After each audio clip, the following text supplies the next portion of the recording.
کتابوں میں ایک عجیب واقعہ لکھا ہے کہ موسیٰ علیہ السلام کے زمانے میں ایک آدمی تھا جو بڑا غریب تھا، بیچارے کو کھانا ہی نہیں ملتا تھا، بالکل ہڈیوں کا ڈھانچہ بن گیا تھا۔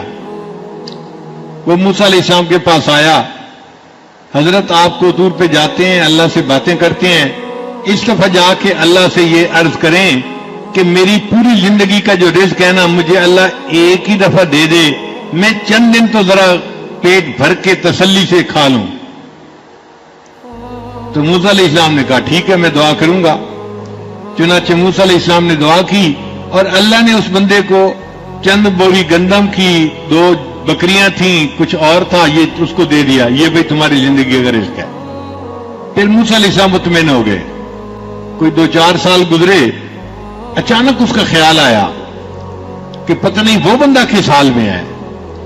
تو موسیٰ علیہ السلام نے پتہ کروایا، پتہ چلا جناب وہ تو بڑا سیٹھ بنا ہوا ہے، بڑا کاروبار ہے اس کا، اور سینکڑوں لوگ اس کے پاس آ رہے ہیں، جا رہے ہیں، مہمان ہیں، کھلا رہے ہیں، کھا رہے ہیں، محل میں زندگی گزار رہا ہے۔ موسیٰ علیہ السلام بڑے حیران۔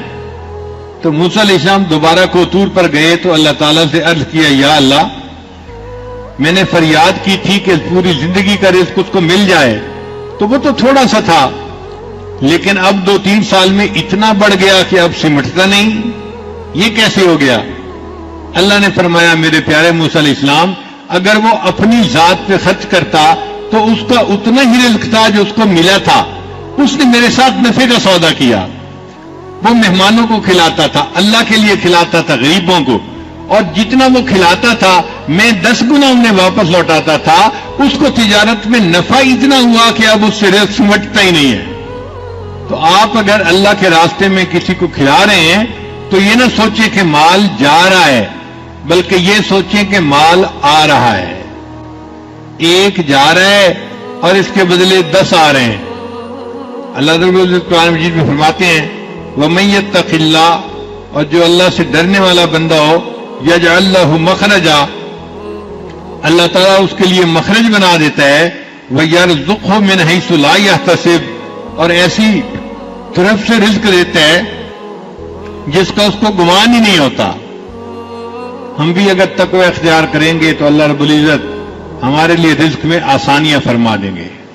حدیث مبارک ہے ابن آدم تفرغ لعبادتی، اے ابن آدم میری عبادت کے لیے اپنے آپ کو فارغ کر لے، املأ صدرک غنن، میں تیرے سینے کو غنا سے بھر دوں گا، واسد فقرک، اور تمہاری تنگ دستی کو میں بند کر دوں گا۔ یعنی عبادت کرنے سے اللہ تنگ دستی کو بند کر دیتے ہیں اور سینے کو غنا سے بھر دیتے ہیں۔ اور آگے حدیث پاک میں ہے اگر تو ایسا نہیں کرے گا تو میں تیرے ہاتھ کاموں میں الجھا دوں گا اور لوگوں کی طرف تیری محتاجی کو بھی ختم نہیں کروں گا۔ یہ ہماری زندگی کا حال ہے کہ کام میں ہاتھ بھی الجھے ہوئے ہوتے ہیں، ہر وقت کام، ایک ختم نہیں ہوتا دوسرا اوپر سے، دوسرا ختم نہیں ہوتا تیسرا اوپر سے، دفتر میں کام کرتے کرتے گھر آتے ہیں، گھر میں بھی فون آنے شروع ہو جاتے ہیں، رات کو بھی فون آتے ہیں، تو ہاتھ کام میں الجھے ہوئے ہوتے ہیں اور لوگوں کی طرف ہر وقت کی محتاجی ہوتی ہے۔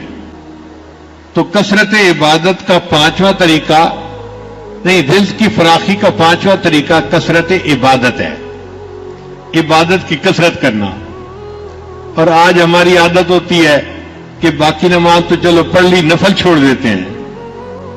عشاء کی نماز 9 رکعت، 4 رکعت فرض، 2 رکعت سنت اور 3 رکعت وتر، چل 9 رکعت پڑھ کے فارغ ہو گئے۔